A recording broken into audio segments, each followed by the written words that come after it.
play on that. So that'll mark that. And get a little Batman music in the background.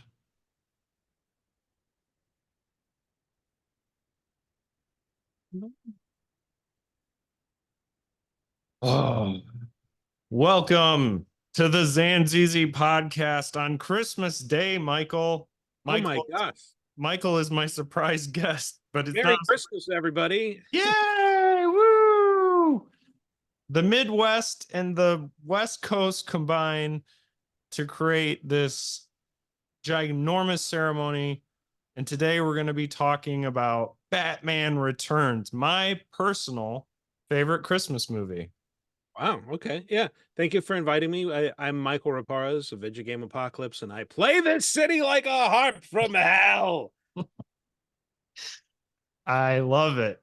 Mhm. So goodness, I don't even know where. So, okay. So Batman is one of my primary obsessions. Ever since I was a little boy, and anyone that's a fan of this show who's listened to the penultimate or not penultimate, the first Batman episode we did on the 1989 Tim Burton Batman film will know that ever since I saw it in 1989, I was 6 years old, and my whole life just changed. I was like, oh my God, I want to fight crime like Batman, and I want to be a hero like Batman, and Michael Keaton is awesome, and Jack Nicholson, that'll be a lifelong love of him, and all these other things, like just and the beginning of my fascination, especially the 90s era and the late 80s era of Tim Burton as a filmmaker.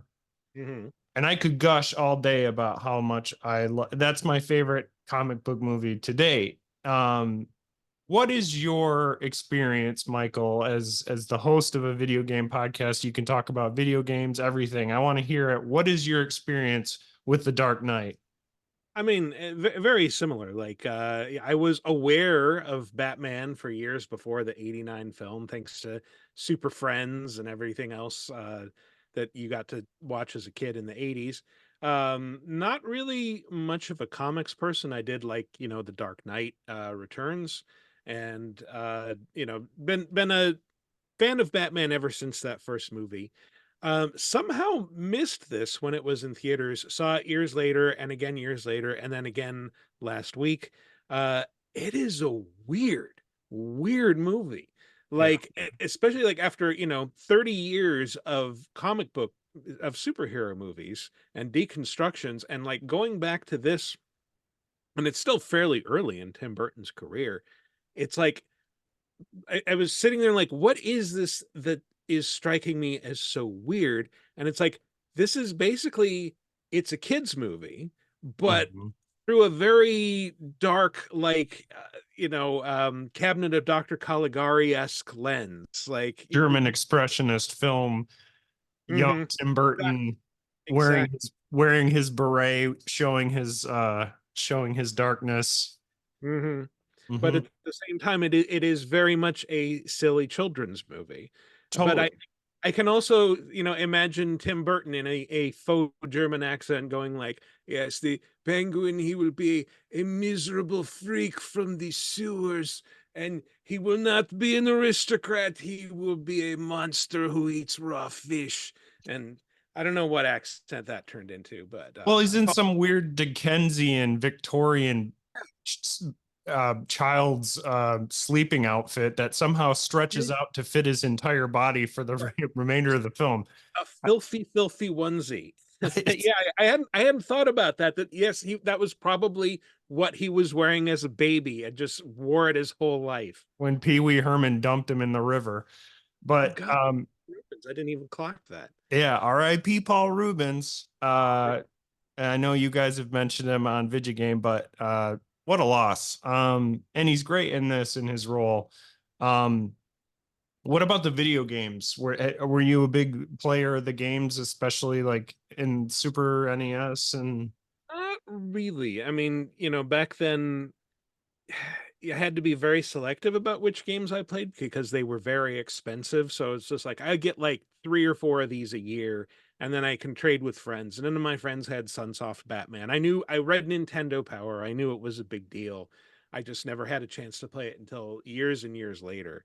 So, gosh, what would be the first Batman video game that I actually got into? It might have been Batman Returns on, or not Batman, no, Batman Begins on GameCube, I think it was. Okay. Yeah, I get that. Yeah, so I'm looking it up right now to see what the chrono like there was a animated series video game, a Batman Forever the arcade. Yeah, there were Um interestingly enough, but like the Batman original, the Arcade is insane. I seriously recommend like find a ROM or watch a YouTube playthrough, whatever. It just it's bizarre. yeah, there was a Batman Return of the Joker 1991 platform video game. That was a big deal. I remember that. Mhm. That was the sequel to the Sunsoft game, so it was sort of a sequel to the movie, but not really. I brought the right person on to talk video games because I'm like, man, I must have missed that. But I was also a It had a huge huge fan. marketing campaign. I remember seeing magazine ads for it all over the Oh, place. okay. So I was a huge fan of the animated series as well. Mhm. Uh, which after seeing the 1989 original Tim Burton first film, I was immediately obsessed. And it's never really gone away. Like I'll listen to the OST for Batman Returns and Batman because Danny Elfman, full disclosure, 10 out of 10, dude scores all the way. And like following up like a John Williams and like the scores to like say Superman, even Star Wars and things like that, the big like movies, like he makes an iconic score and probably my favorite. I mean, anytime I was at Six Flags in Chicago, I would always go to the Batman ride just because it had the coolest music and it made me feel like I was in Gotham City. Da-da-da-da-da. Mhm. It's so awesome. It's a great march. And the Hmm. thing is, like, as great as it did feel, and it was like they had it was this really dingy ride and it had the sound playing through the speakers. And I just kept thinking I remember even at that young age Was thinking, it dingy on purpose? Sorry. yeah, but also thinking like, oh man, being in an alleyway in Gotham has got to be the worst place in the world to be. Like unless you're one of the 20 different henchmen groups, like you're kind of screwed. Yeah, yeah, but I mean that's where all the henchmen hang out. Like you're walking into their territory if you go down any alley in Gotham. I mean, especially like if like the first movie with the tourist family with like the giant map or whatever. Well, yeah, the incredible psych out that Sam Hamm, the writer of it, kind of does with that first movie where it's just like, is this I think this is the origin of Bruce Wayne's parents. And then it's like, oh shit, 10 minutes or 5 minutes in, and there's Batman already, which Mhm. I love. Preventing his origin from happening again because why he doesn't want the competition. Exactly. Have another Exactly. Batman on the streets. Only one billionaire vigilante can go around punching puny criminals. Exactly. But Batman, so I don't know if you've kept up, but I would assume you're a pretty big fan of, say, the Rocksteady games, Yeah, Arkham. the Arkham games. Mhm. Love those games. I actually really loved Arkham Knight as well. Um, Mhm. I all thought it was a lot of fun. I know some podcast co-hosts really dislike, or my podcast co-hosts really dislike the vehicle segments. I thought that they were a lot weaker than the main game. Like I didn't, not so much of a fan of the tanks and the racetracks, but everything else in that game was great. truly, But the Riddler trophies and everything else, the and the overworld. always great voice acting, having Yeah. Mark Hamill and the obviously I don't want to spoil that game, but it's a lot of fun. Mm. Anyways, so Batman Returns, 1992. I was 10. It was a summer movie, oddly enough, a Christmas movie in summer. And I distinctly remember when I saw this movie in theaters, it was one of the first movies that my parents took me to opening night for. And I ate a whole bag of popcorn, just woofed it down. And I remember that first feeling in the theater. And the thing about this movie specifically right away that other than the very orchestral Danny Elfman score with like the choirs, there's more of a focus on like a on that kind of spiritual ghostly sound in the soundtrack in this one. I remember feeling uneasy and also noticing right away that instead of where the first movie felt like such a city, an actual like city with a sky and like area, this Mhm. felt like I don't know, like I'd meandered off the It's a Small World ride and ended up in like a weird back area where like I could see that like I wasn't in the right place. And there's Huh. something about the cast, the costume designs, the say the circus people that live with the penguin underground. Yeah. There's this unnatural unease, let alone the fact that Danny DeVito was born to play the penguin. I would argue one of the best Batman film actors of all time. Very much in the role. He throws him. Exactly. He's got permanent like leaky porta potty mouth the entire time, and that doesn't help. So I'm already like I said, I'm eating this whole ton of popcorn, and I remember distinctly at the end of the movie feeling so sad for Batman because like he lost the girl or she's out there somewhere, but she survived, but she's obviously hurt. Anyway, we're gonna get into full spoilers in this old movie, but um the I went to bed that night and I woke up and I barfed all the popcorn all Oh, over my gee. waterbed at the time. Well, it's interesting you have that anecdote because I mean, was watching like the last half hour of it with my wife, and she's like, "So what? Like, what is a kid's reaction to this?" Because like, yeah, here's Danny DeVito, the Penguin, like all this black bile coming down out of his mouth, like just weird, creepy shit. And but as a kid, you loved it clearly. Yeah, no, I loved it, and it's weird because I would be I would be disingenuous if I said it still didn't kind of creep me out to watch it even today. But there's Mhm. like Hellraiser movies and like other scarier movies or supposedly scarier movies that don't really even phase me. Whereas with this, it's this sense of like fairy tale that also Mhm. seems semi-realistic, and it's grounded in I would argue three of like the best performances in all of Batman movies with Danny DeVito, Michelle Pfeiffer, and even Michael Keaton, who's more in cruise control in this than he is active like in the first movie. Because full disclosure, they were supposed to have Robin in this movie Oh, okay. as played by Marlon Wayans, who they bought his contract out, much like Billy D. Williams, who was going to be Two Face in this movie, but they also had to pay him out of the whole picture. That's too bad. It got to the point even where Marlon Wayans, they'd made action figures. Oh, wow. So Yeah. I'm guessing there are prototypes out there that you can find. I mean, there's something out there. And he said, to this, one of the things he's made the most money on in his career is potentially being Robin in a Tim Burton movie that never fully came to be. And effectively, what happens when you lose Robin in Batman Returns is Batman isn't so much Batman anymore, and he becomes just the love interest to Catwoman.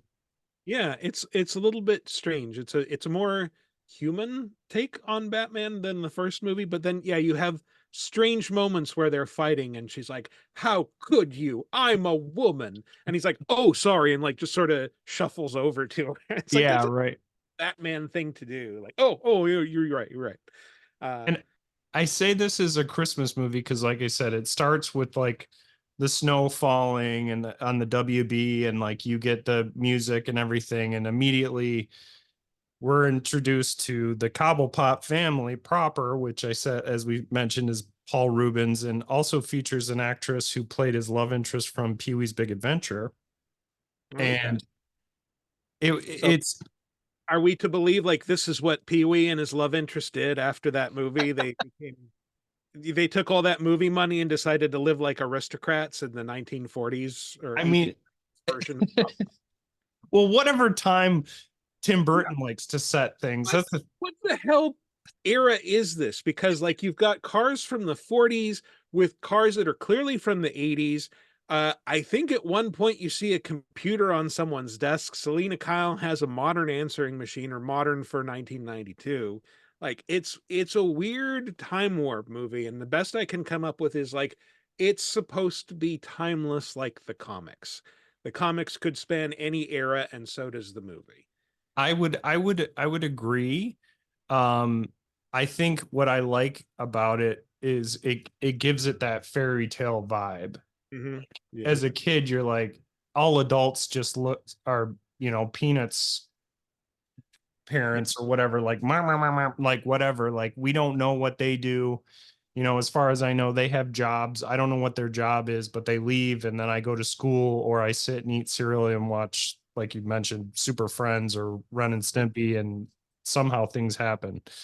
Um, but yeah, it did add to that mystique with the movie for me again as a kid, and even now, like my girls love this movie, especially Really? with Catwoman. Like, and those are some of my favorite scenes, like honestly, and that was the big focus for Burton after this movie came out, even though unfortunately, according to WB, it wasn't a huge success. There was this whole idea of like, well, now I'm going to make a Catwoman movie. Hmm. If, because the first Burton Batman is essentially was a lot of studio meddling, but he was still getting his vision in there. And it was kind of a back and forth, like him and Palance, Jack Palance couldn't even hear him say cut. And like, he's just being crotchety old Jack Palance. And Tim Burton's like, Jack, scene's over. And he's like, shut up, nerd. Like it is what it is what it is. But like, um, with Batman Returns, part of the deal was that he was going to be able to make his vision. And Hmm. even though Sam Hamm, from the writer for the first Batman, was involved and had a script all set up, and there was the Penguin and Catwoman, and that was the genesis of it. Everything else Burton wanted to change. And so eventually, when he gets his own, he gets his own idea going. He gets Daniel Waters, who wrote Heathers, to write this movie, and specifically, it becomes what it becomes. And even though, which is funny, I think of it now, Max Shrek, but like the first appearance of Shrek as a kid was actually Christopher Walken as a mis mishmash company owning Yeah. Mr. Burns type. Sort of, yeah, sort of Mr. Burns. You can sort of see echoes of Donald Trump in there, like the real estate tycoon. You can he's named for the actor who did Nosferatu. That's Again, right. throwing back to the German expressionism. And yeah, one little detail about him, like yeah, he looks like a Dickensian character. He's got like that wild shock of white hair. And one little detail that I'd never noticed before that I noticed on this viewing is that the actor who plays his son Chip actually briefly does an impression, like a Christopher Walken impression, when Mm-hmm. he gets like the goons come up and shove their guns in his face or whatever. He's like, "Dad, save yourself." You That's know like the what? only time he does it noticeably. And I'm pretty sure the actor that actor specifically that you're saying, his son played, was it in the Street Fighter movie, the German guy, Dalsim, or not Dalsim, going blank on it. I should have the whole cast pulled up here. His son Chip played was in the Street Fighter movie. It's okay, I'll look it up later. But either way, he's in another, we'll say, comic book video game world movie. Hmm. Yeah, Um, that's weird. So no, it is. But that, you mentioned him too. He has this otherworldly appearance. Everybody does. Even Michelle Pfeiffer is like unbelievable. And we're getting straight to the core here. A 10-year-old Ryan. hmm I'm sorry. This was a big defining moment as far as like, This oh, was when you discovered girls. exactly. That we'll say this and Mariah Carey's fantasy video on in the late 90s, and like things just kind of came together while I'm in high school. But this was a big moment of like, oh, yeah, I need to find a Catwoman. Um, but it's this otherworldly vibe, like I feel like the only person in the entire cast who actually comes across as like say normal is probably like the mayor. um Yeah, he's Everybody just a else, script guy. Everyone else is a wacko. yeah, and I mean Michael Keaton, part of why he got the role initially for Batman was because he read the script, Sam script from Tim Burton, who was like, they want me to do this movie, and he was just like, the only way to play this is as like, kind of an unhinged maniac, basically just like somebody who's just like, using the Batman to cope with the fact that he doesn't want to cope with his real issues. And Burton's like, that's the movie I want to make. You're my guy, Beetlejuice. Well, there you go. It was Andrew Bryniarski who played Chip, and he was played Zangief in Street Fighter in 1994. He was also in Hudson Hawk. Oh wow, another Nintendo Power movie. I guess that profiled in Nintendo Power. They thought it was going to be a very big deal and not a forgettable bomb, but that got games from Ocean anyway. But yeah, the that's interesting. You brought that up about like the Batman's kind of an unhinged person who's coping. I've heard it said that like with Superman, like Clark Kent, that's who Superman really is, and that Superman is the mask he puts on to fight injustice. With Batman, Batman is who he really is, and Bruce Wayne is the mask. Like Bruce Wayne is a carefully constructed character to hide Batman. And so there's that scene where he shows up to the masquerade, and he's like, he and Selena Kyle are the only ones who aren't in costume. And I think you could say that they are in costume. That's the costume that they wear to hide who they really are from the world, and the masks are who they really are. There are three scenes in the movie that are my favorites, and that is one of them. Nice. That is like in if I had to make say a top 10 list of greatest Batman moments in comics and in movies, that would be one of them. I think that humanized Batman to me as a kid, and it's stayed in my mind forever. And it's been hard to find, to even in the Nolan movies, to find something that is equal to that, like the depth and even in the way that the story intertwines with the kind of the realization with the mistletoe. And and I'll take this time to say I think Michelle Pfeiffer is like Academy Award level perfect as Catwoman. And Hmm. initially it was going to be Annette Bening, Huh. and Could have been. then Hmm. she poof went and her hubby got her pregnant, and she's like, well, I guess No. I'm out. Um, which is just Warren Beatty being her husband, by the way. I just thought of that I too. understood that as her hobby got her pregnant, and I was what, like crochet? Damn it, my acting got me done pregnant again. Yeah, I mean, well, the thing with Michelle Pfeiffer is like, it the acting is like really over the top, but Mhm. it works really well for the character, and it's just super memorable. And Well, she's got really good comedy chops too. Like oh when she's playing I mean, it's almost impossible for her to appear to be schlubby, but she's trying to play like the put upon secretary yeah, for Max. she pulls off the, like, it's very clearly they're going for movie ugly, which is like an incredibly hot person with messy hair and big glasses. So, Oh God, get me away from me. oh Bruce no, Wayne's like, PU. Max, get your gross secretary out of here. There's Yeah, no way if you strap her in leather, she just becomes like a fetish for the rest of time. exactly. Speaking of which, she had to learn how to use the whip and Hmm. walk in those heels when she was all donned up. And like literally, like that could have been I'm props to her for doing that. I Yeah. mean, there's a YouTube clip of her actually performing her whip trick Yeah. where she's Still walking. still has the whip.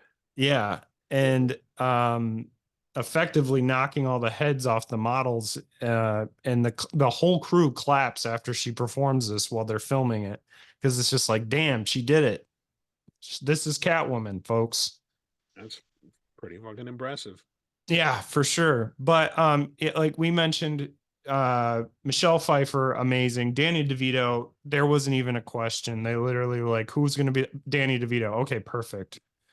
And in the comics and in the original Sam Ham script, the character was more of, say, the Colin Farrell version that we got in this most recent The Batman, which was more of a gangster. Even in the animated series, he doesn't come across as the fish gut eating porta potty mouth Danny DeVito Right. schlubby. He's sort of a mixture of that, and he's the voiced by Paul Williams, who does, like, I didn't even realize was doing like a spot on Burgess Meredith Mm-hmm. impression.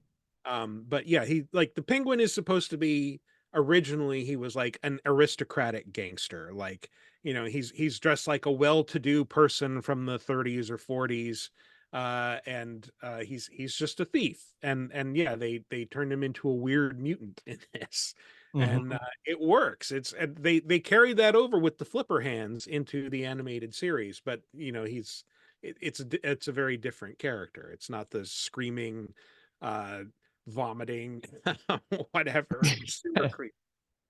Well, and also I would argue that like it's the most Danny DeVito-y performance, but also it's kind of like an accentuated dark version of who he's become, say, in like It's Always Sunny kind of persona. Like Mhm.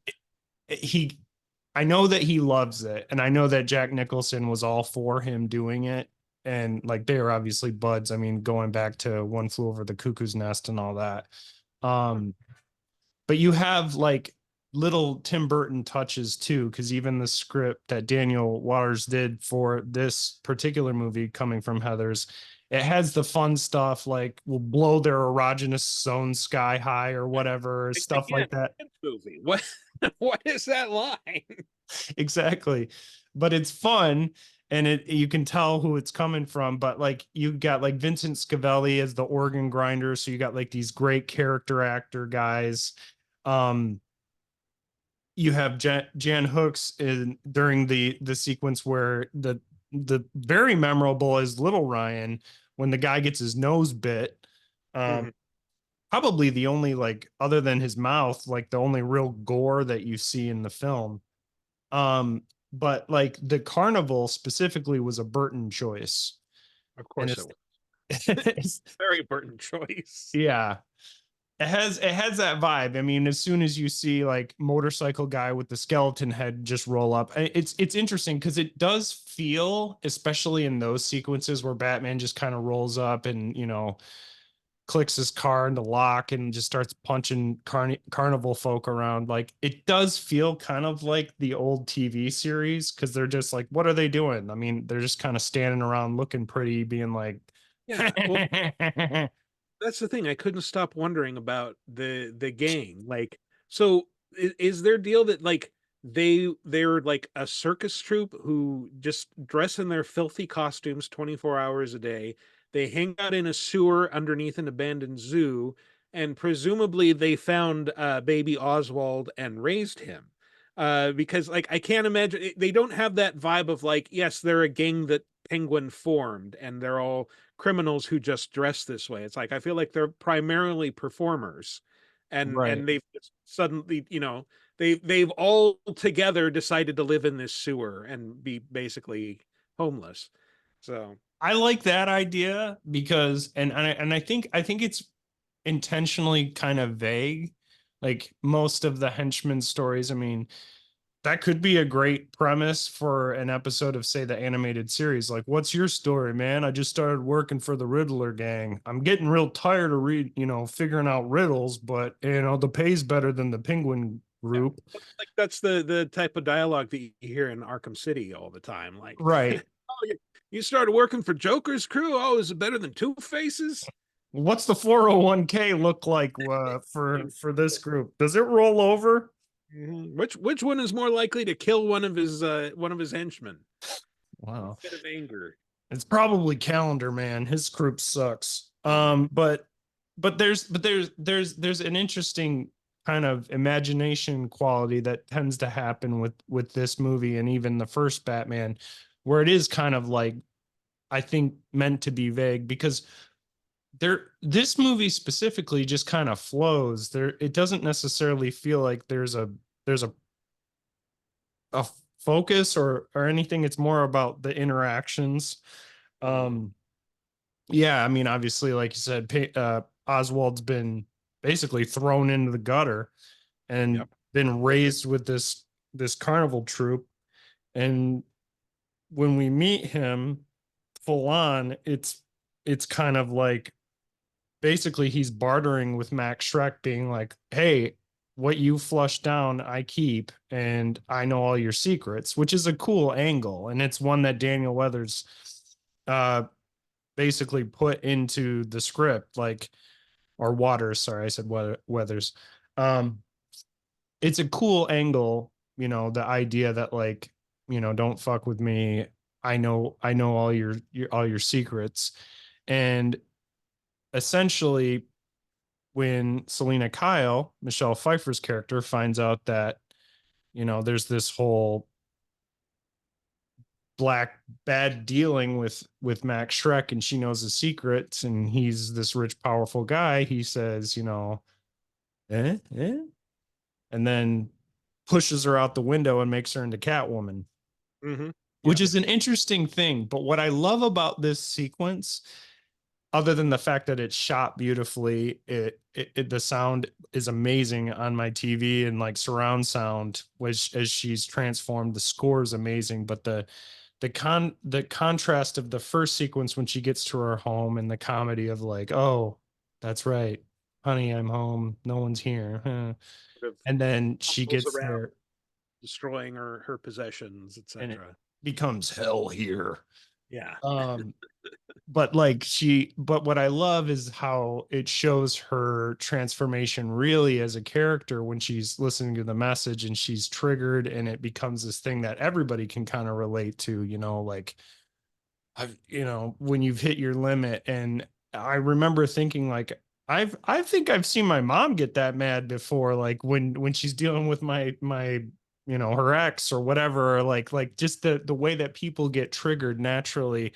And I don't Mhm. know if I've seen that in like a superhero movie, like where and somebody who's so vague too, like Catwoman, who's that anti-hero, could be good, could be bad type thing. Because even Batman in some ways could be considered bad or good, if you want to take it that way. But that's why I love this movie specifically when it comes to Catwoman, because you do get that sense, and in some ways this relatability that I think a lot of, I'm not a woman, so I can't speak for women, but I know from what I've heard from people who, especially females, who really do enjoy the movie, they can see a lot of relatability in the character of Selena Kyle. Yeah, So, well, and she's somebody who has to keep a relatively tight lid on things, and she, after getting pushed out of a window, is sick of it, and it's just, yeah, has a breakdown, and decides, I'm going to do a whole bunch of sewing right now in the middle of the night with this leather, mhm. and becomes Catwoman. And then, yeah, they do build some ambiguity into her character. I think, like, she's very much supposed to be a villain, but she also has a justification for the things that she does. She does express some mild surprise and regret when the ice princess is pushed off the ledge by the bats. Mhm. But really, it's all couched in her, like, I have to be a femme fatale no matter what, so I can't show serious emotion about this. Uh, I Oh will yeah. I will say in the sequence where she meets with the penguin and he's uh Danny DeVito's penguin is almost obnoxiously horny in this Yeah. movie. I And was like, let's fuck. Kids movie. I'll play your titties like a harp from hell. Exactly. Um, but like he is Get very up all the horny. signals. But that was good. I I remember like it. Um, I like to do the Danny DeVito voice when I'm angry on the highway. It's Yeah. cool. Yeah, Um, and I liked in that scene how he has a trick umbrella that it's like, well, guess I'm gonna hang you with this now. With this umbrella that I had on me with the propeller. where does he get these wonderful umbrellas? But like on top of that, in that sequence, she specifically takes his bird out of the cage. That was a real bird she stuck in her mouth, Yeah. which again, this woman should have been making like triple pay for this Yeah. movie. Like, Bird pooped in her mouth while she had it oh, in there. Come on, that would have been gross. and bird poop isn't just poop, it's pee because they poop and pee in the same. Out of Blech. the same hole. Anyway, Nasty. but it's I love the way that they incorporate the two villains, which becomes like the go-to after this movie. Specifically, they, after we get Batman Forever and then basically the death knell of the 90s Batman with Batman and Robin. Mm. Um, I understand Joel Schumacher's take, going back to more of a silly, zany TV show. And I don't even really mind the Val Kilmer, Jim Carrey, Tommy Lee Jones Batman. Um, but I also don't necessarily go back too often. These are the ones I generally go to. It wasn't, and I think it may have been the result of, there were certain executives and people in the audience who wanted this to be more like the 60s Batman TV series and were sort of disappointed, like, Batman's not supposed to be dark and brooding. What is this? And but I think, for those of us who this was their first real experience with Batman when they were, when we were aware enough to just sort of process what Batman is and what he's supposed to be. Like, yeah, this was super cool. Like for me, this came along, I think that the 89 Batman, I was 11, this was when I was 14. So yeah, that appealed to a very like, oh, this is cool and grown up and very spooky and like yeah, it had its own vibe. And I think, I guess I understand if like if you grew up in the 60s and that was your Batman, like I can understand sort of wanting to see movies of that, even though it was kind of awful. No, but we can't forget to mention too. Even now, I talked about it in the Batman episode, but specifically here, the impact of say Alan Moore and Frank Miller's Year Mhm. One, Dark Knight Returns, and The Killing Joke. Mhm. Before they kind of, I the some of those I have all three of those upstairs in my book collection, my comic collection, and they're fantastic. Really well setting up characters and kind of that darkness that I think people, I don't know. To me, these movies are very zany. The Yeah. darkness is it's there. It's creepy. It's grim. Well, There's feeling. it's zany, but like arguably the zaniness is less visible when you're younger because as a kid, like I took the first two movies seriously, and now as an adult I watch them. It's like this is really silly. Mhm. Uh, I love it, but it's like I'm discovering a new dimension to it that I didn't see when I was, the target audience for this. I will say, and I love the Nolan movies to an extent. I do, and I definitely am a huge fan of Heath Ledger and The Dark Knight, and even the Batman Begins and uh what's his name, Cillian Murphy as the Scarecrow, and Right. even Liam Neeson in that movie. But the that bit of zany kind of whimsy that you get from say the animated series in these, I did miss. Yeah. Um, but that darkness did lead to them pulling the Happy Meal toys pretty quickly from McDonald's because nobody wanted to give their kid a little Danny DeVito poop mouth. Um, and that was a problem. I remember specifically my mom and I, when we left the movie theater that night, her being like, he didn't need his mouth to bleed the whole time. That was really weird. It was weird. And I feel like that was like the first thing I said when I was at school the next day or like the Monday following that weekend, just like, I don't know why was that was messed up, like why was the penguin so messed up? Like, but then he's sitting there eating fish tummies all day long. Just I guess I tearing get apart a raw fish in front of an audience in his filthy baby onesie. in his filthy, what looks like poop stained Mhm. onesie, just and you know that he smelled terrible. I bet his Oh yeah. half the time you probably had to take some sort of like Dramamine or whatever when you're down there in that little like penguin cove. Just Mhm. because between the penguin shitting and the penguin henchman, Well, like just if you've ever been in a penguin enclosure at the zoo, I'm pretty sure it smells like that, but it hasn't been cleaned in a while. and penguins don't wipe their butts, they're damn No. flippers. Mm-mm. Oh, it's just a thing, folks. But so all right, so this movie, it's interesting. We mentioned the Happy Meal toys, and whereas the Batman made like $400 million, like it was insane. This makes around 165 and is kind of a disappointment. Million. So essentially, I mean, we mentioned Danny Elfman's score, the actors. Michael Keaton, like we said, has a bit more of the he's more of the romantic interest than he is. I mean, Bruce Wayne is there, but his first line in the movie really isn't until 40 minutes into the movie, and he's like, "This soup tastes like shit, Alfred." Um, which Michael Go is Alfred. I think he's great, but I mean, you can't beat Michael Caine and the Nolan. I mean, they kind of one upped his. Well, they really like it's impressive. Like I kind of would want to see somebody chart the evolution of Alfred Mhm. because like in the comics and the TV series, like well, I guess he wasn't in the TV series, the original 60s one, but Right. in the comics, like he was just sort of this bumbling proper English oaf who like had no idea about Batman's secret identity. And then over time they turned him into more of this like yes, he raised Batman. He ensured that Batman was trained the way he wanted to be. And now he's a former SAS agent and he's like, yeah, this incredible badass who trained Batman himself and like It it's is it is hilarious because and it's the same thing. Like you've got Pat Hingle in this one as Commissioner Gordon, and he's doing like this like Hanna-Barbera cartoon voice half the time. Every time I see him, he's oh Batman.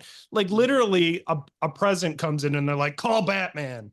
Like we have no police force that can do a damn. We need Batman right now. Like exactly. We fired all the cops because of Batman. he's like the mayor from Nightmare Before Christmas. He's just like, "Oh God, Batman."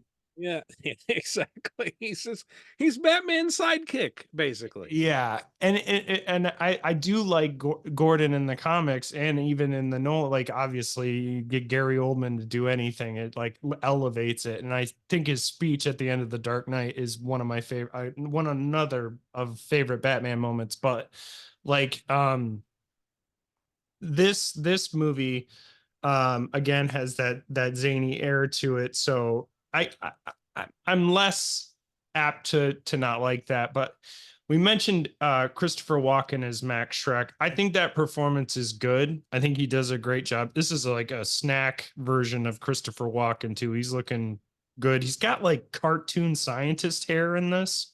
Yeah, yeah. It's again, it's very like he's an old Victorian kind of character. Like, yeah. Like, and I definitely hear you on the reference to Trump. Like there were a few times when I was rewatching it recently, I was like, damn, Hmm. they nailed this. You get that the Apprentice kind of era Trump vibes. Well, Um And I think that's true of like a lot of 80s and 90s movies. Like anytime there's like an evil real estate developer, you watch it closely and it's like, yeah, I think they were taking cues from Trump. Yeah. That's Yeah. that's kind of who he was in the 80s. Yeah. And yeah, for sure. So Christopher Walken is essentially he's like the main villain, but Mm, not really. Like he's what those type of real world villains are really like, where they're mm. behind the scenes like I'm going to let these superheroes, do their fisticuffs in the corner, and then I'm going to steal their wallets when they pass out or whatever. Like the real true villains of the world. Well, Um he goes through a weird arc himself because like that from that like dad save yourself scene, like he immediately like with his he sees his son with like a bunch of guns pointed in his face and he turns around and runs. And right. then later on the penguin shows up and he's like, I'm gonna kidnap Chip, and he's like, no, take me instead. You don't want to, he's my legacy, he's important. Like, well, that's kind of a 180 from your cowardly turn earlier in the movie. What happened there? That shows interesting depth too in the story, and because you're talking about when the penguin bombs into the soiree that they're having, the dance, the Right. get together for Shrek's masquerade ball where they show up without masks. Now, what we didn't mention, or I didn't mention quite at this point, is that maybe the one cringe moment happens after the penguin hijacks Batman's car and he finds a way to record the audio of him, which Right. Danny DeVito slaps himself in this kitty like version of the Batmobile and drives him through the city. And you also get like the penis version, the tiny penis or the straight penis version of the Batmobile, which is kind of Right. fundamentally seems confusing as to why he'd ever need that version, but okay. Hmm. All right. But like when he breaks off the sides of his car and fits down the hallway with his Batmobile, it was just like, okay, interesting. I guess if you want to do some weird like racing stuff, Batman, but cool. Yeah. But they show when, It's the fit down alley. It's pure and simple. yeah, exactly. Mhm. I mean, you want to make a quick exit, but like when they have that sequence where the penguin is having his we'll say like conference with like the reporters and everything, and then they show Batman and Alfred and he does the little CD scratch Mhm. playing the audio and they all Also, turn on him. but yeah, they all turn on him, and it's also like I realize like that's a different recording of that line. Because Yeah. like in the moment he screams it like, I play this city like a hop from hell, and Mhm. then in that scene it's like, you gotta admit I play this city like a hop from hell. Like it's a totally different delivery, but okay. Whatever. It could have been it could have been one of those things where they were like, yeah, we can't quite make out the words, which I understand that, but at the same time it's kind of the weird moment of the movie because I'm like, they were all for him.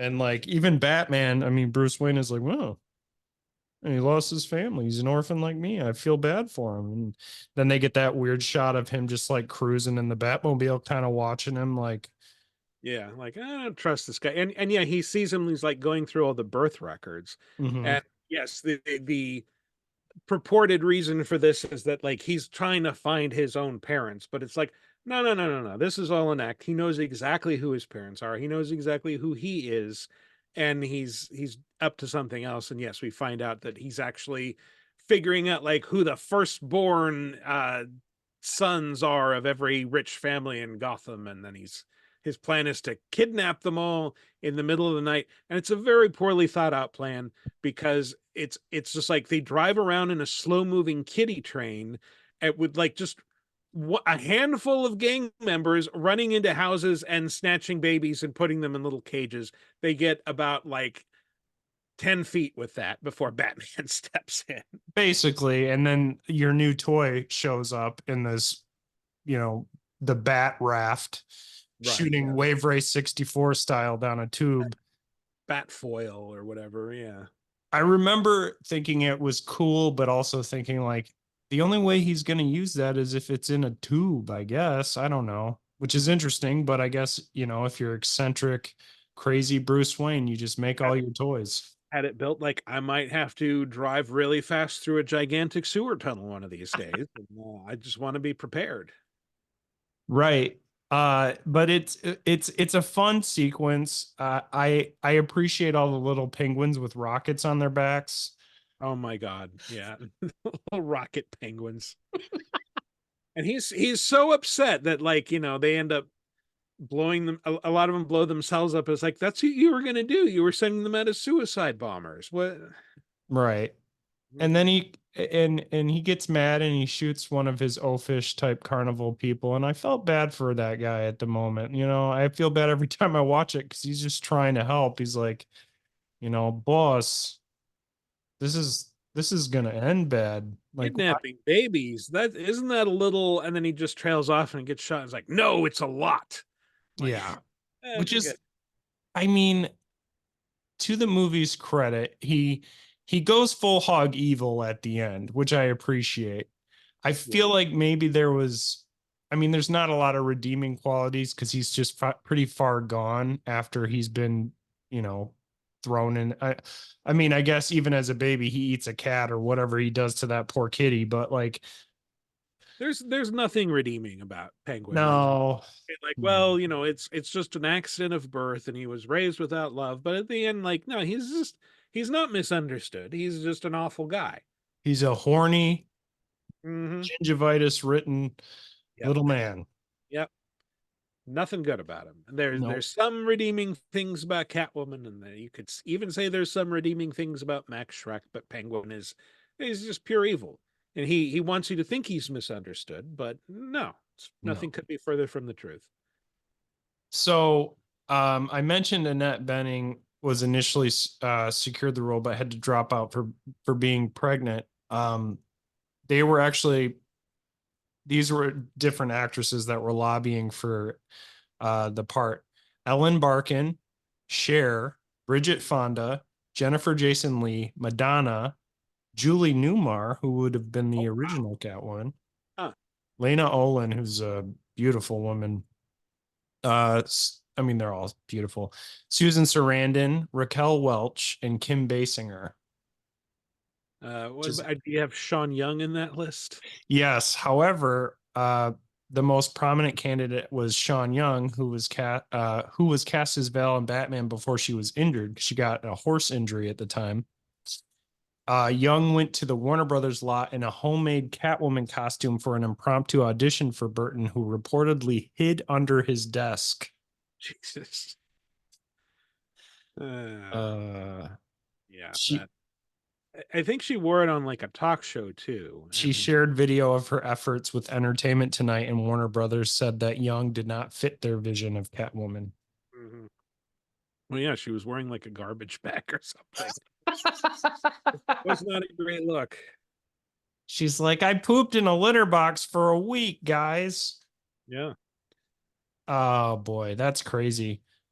I mean, Michelle Pfeiffer nails it. The principal photography began on September 3rd, 1991. Burton wanted to film in the US with American actors because he believed that Batman suffered from a British subtext, the first movie. Huh. The economics of filming Batman in the UK had also changed, making it more cost effective to remain in the US at the time. This meant abandoning the English Batman sets in favor of Burton's new design. Batman Returns was filmed entirely on 7 or 8 sound stages at Warner Brothers Studios, Burbank, California, including Stage 16, which housed the expansive Gotham Plaza set, Hmm. which seems pretty recognizable when you see it in the movie. Yeah. An additional soundstage, Stage 12, at the Universal Studios lot was used for the Penguins' Arctic exhibit lair, which is super cool. Yeah. I'm still wrestling with the British subtext. Exactly. Like, I didn't really get that. I know that some of the actors might have been in it, but I also think Tim Burton was probably just like, I don't want to fly, man. mhm. I'm Jack Skellington in real life. Well, I mean, I feel like Edward Scissorhands was kind of his biopic in some ways. That and Ed Wood. Hmm. Maybe. There's a little bit of him, I feel like, that comes through quite a bit in these early movies. I don't know what happened when digital and like CG becomes incorporated. I feel like the last Burton movie that I truly loved was probably Sweeney Todd. Yeah, I think that was like the last really good one, and that was also, I think, the last really good one where he collaborated with Johnny Depp. Hmm. I That think would like be my probably my last like favorite of his as well. yeah, with, Um, he had Alice in Wonderland and Dark Shadows, which was like ugh, yeah, Dark Shadows. I remember watching it for the first time and thinking these two should not collaborate again for another 20 years. Holy yeah. shit! Yeah, I would love to see. You know what? I have a theory that part of what he lacks now is the discipline of the movies that were in the past where things weren't so reliable upon things like CG.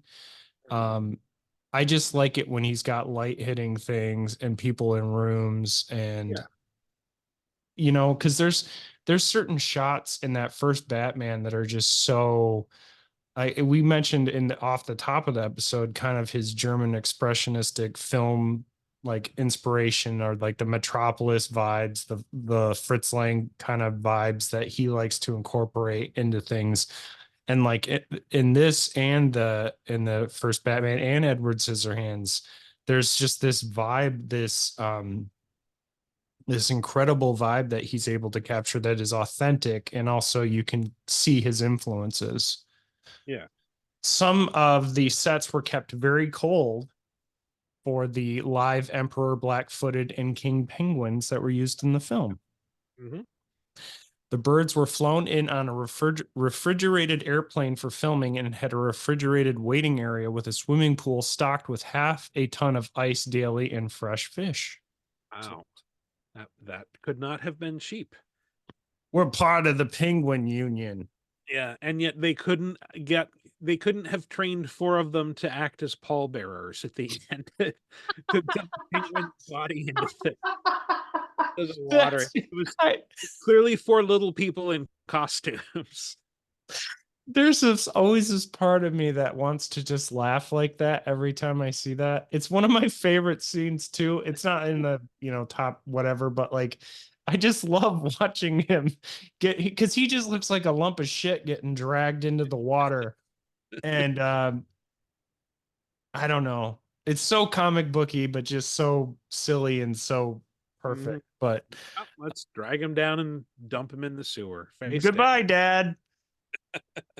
Um Oh God. But yeah, that whole sequence at the end, it's funny because you can't really have Batman fight the penguin. I mean, he's just gonna kick him and then he's gonna have a massive coronary and fall over. But like um the whole ending sequence with Michelle Pfeiffer and Christopher Walken, Selena Kyle, Max Schreck, Batman, he pulls off his mask, which is an interesting moment and kind of a point of contention for a lot of Not, people who not are just like, pulls it off, tears it. Like so, this mhm. was clearly like all big one big rubber piece, and you just like ripped it off. Yeah, and I remember as a kid feeling weird about that. Just because I was like, Batman, you Mhm. can't, and then you have Max Shrek being like, Bruce Wayne, Batman. And then Michelle Pfeiffer being like, he is Batman, you idiot. Like Bruce everybody, Wayne, why are you dressed as Batman? yeah, which is crazy, but also it's crazy that obviously no one would understand that Bruce Wayne was Batman to begin with, but at the same time, seeing him do that and kind of sympathizing with Selena, like, oh, law enforcement's going to do his job. Fucking that cartoon of a commissioner is going to have to step in here and take care of this corrupt billionaire piece of shit. And she doesn't see that as ever happening, and kind of Yeah, understandably. she's probably not wrong, honestly. Like, yeah, a man like that, he's Gotham's own Santa Claus. Like, of course, you know, he's going to get preferential treatment at the very best. True. True. In fact, he'll probably won't even serve his time. He'll go out and he'll go to Metropolis and he'll be Superman's problem because he'll be dumping chemicals in their river or something. It'll just the trial will drag on for years and years, and then they'll announce after a few years, it's like we finally got enough evidence to charge him, and you're like, what the fuck have you been doing this whole time? Anyway. Yeah. And Max Shrek and the Penguin and the Joker, they'll all fly to Epstein's Island and they'll be absolved of their sins. Yeah. Oh God. Anyways, so there, yeah, there's the movie ends and I love it. It has my last favorite sequence of the movie is, and probably my one of the best endings of a Batman anything is, showing obviously Bruce is with Alfred. It's Christmas and they're driving, and all of a sudden he sees a putty tat in an alleyway and thinks, oh, shoot, stop the car, goes out and thinks maybe he might have seen the shadow of his lovely Selena, but unfortunately it is to no avail. And the movie ends with a shot of Catwoman on the rooftops. Now, this was actually added post the movie because Catwoman was very, very well received.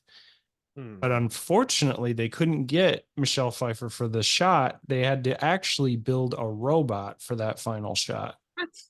Mm-hmm. They couldn't have just gotten someone else to do it. It had to be a robot. According to the behind the scenes that I listened to, it for some reason with the shot they were trying to get and trying to do, it just didn't work. Huh. That's really weird. Okay. And according to something else I was listening to, somebody talking about their experience in the theater with that, and some guy literally, like when they saw Catwoman, they cheered and were like, "Yeah, Batman 3, Batman 3." Nope. Yeah, we didn't get a Catwoman movie until years later with Halle Berry, and it was completely different from what I imagined Tim Burton's vision would have been. But Yes. yeah, even though she was shot what 6 times and then electrocuted a guy with her mouth, like, which meant all the electricity that left him a shriveled corpse went directly through her body. She survived that, no problem. And Well, not only that, but that was going to be the origin of what the writers had deemed as the origin of Two-Face. oh, that would have been impressive. Yeah. Yeah, he does kind of like if one half of him had been like that, crisped Mhm. at the end of the movie, like yeah, I could see that. I love that shot too. It's just like his eyes are uncooked and untouched, but the rest of his face is just whatever. And then he's got, like you mentioned, his crazy scientist bouffant hairdo. Yeah. I'd love Yeah. to get the practical that practical body and just stick that in my girl's room one Halloween just on a whim. Jesus. Terrifying. What happened? Um, so this movie honestly has had an interesting legacy.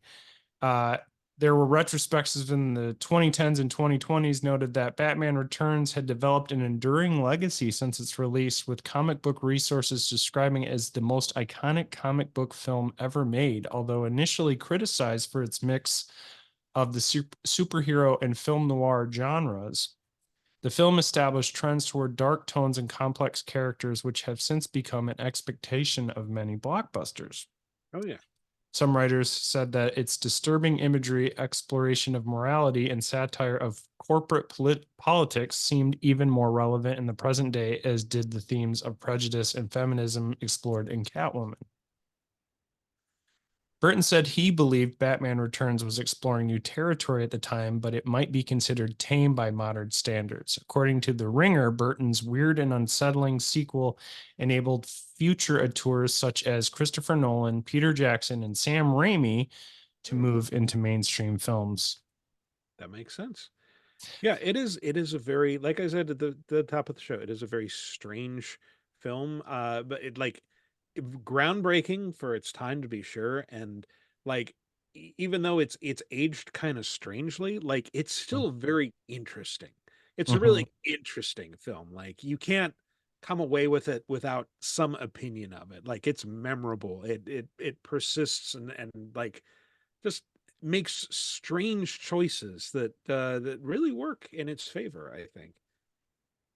Following the reception of Batman Returns, Warner Brothers intended to continue the series without Burton. Burton recalled, "I remember toying with the idea of doing another one, and I remember going into Warner Brothers and having a meeting, and I'm going, I could do this or we could do that." And they go like, "Tim, don't you want to do a smaller movie now? Just something that's, I don't know, more you."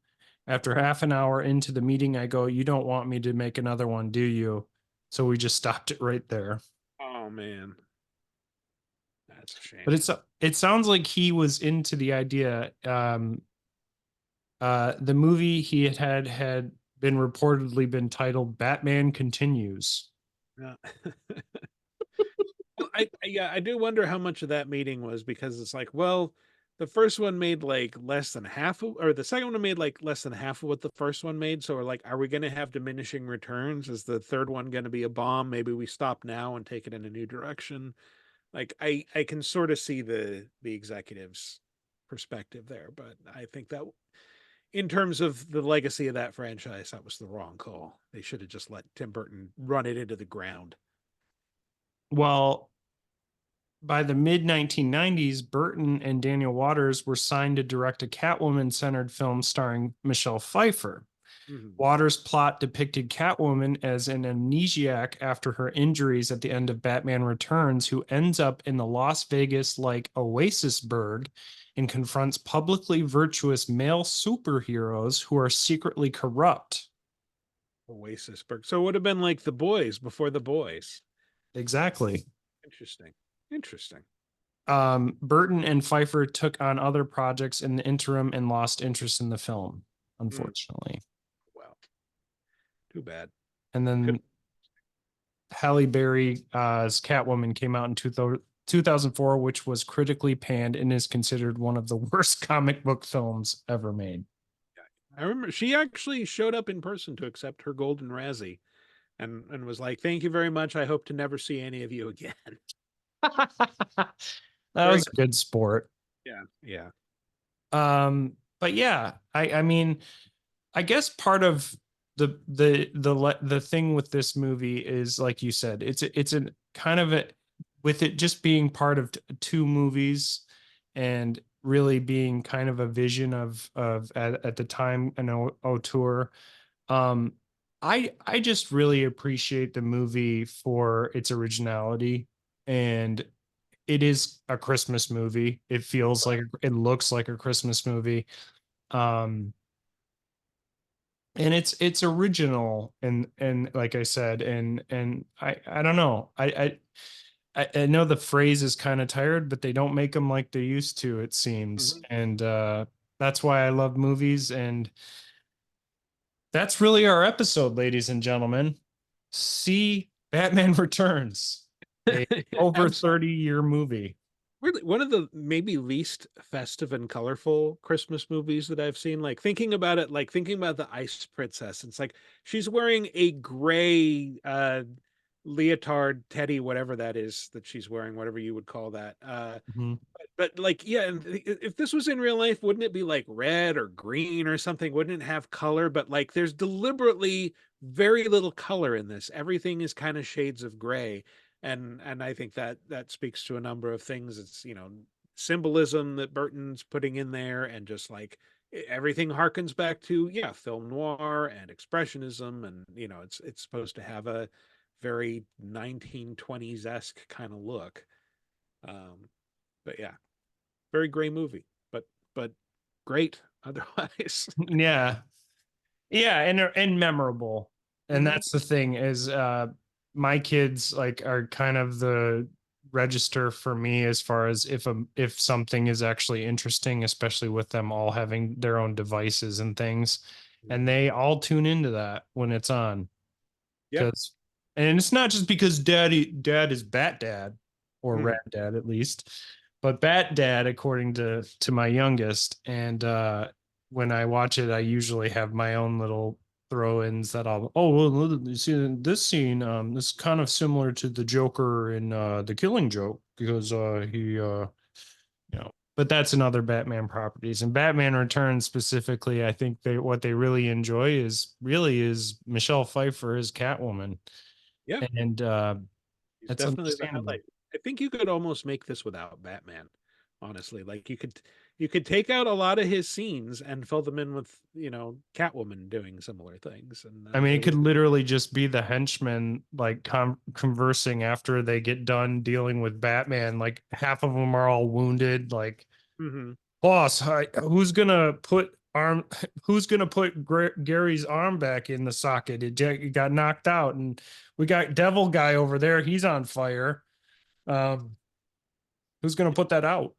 Yeah. Ooh, but yeah, they like the stuff that Batman does. Like, arguably, Catwoman is the star of this movie. She feels like more the focus, and that like the Penguin to a lesser extent, they feel like more the focus than Batman is. Like the most consequential thing Batman does that you couldn't do with anyone else is, I think, show up during that initial attack on the big plaza celebration and you know, rescue Selena Kyle from that guy.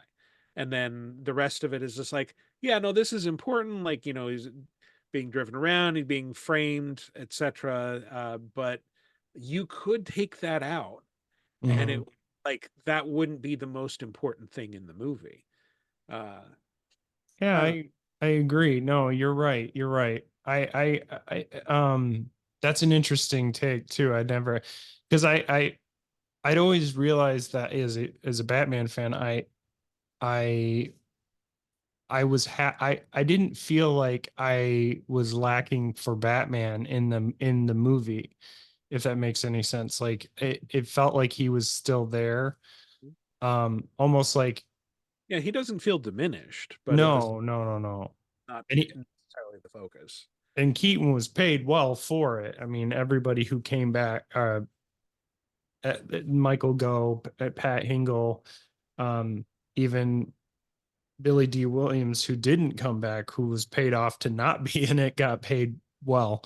Mhm. Um, it is unfortunate that we didn't get a Two Face out of Billy D. Williams. It would have been interesting to see what he could have done with that role because he's great as in the first movie. So, but I'm thankful. I'm at least thankful for that we live in a time where things like that I feel like would go without too much of a hitch.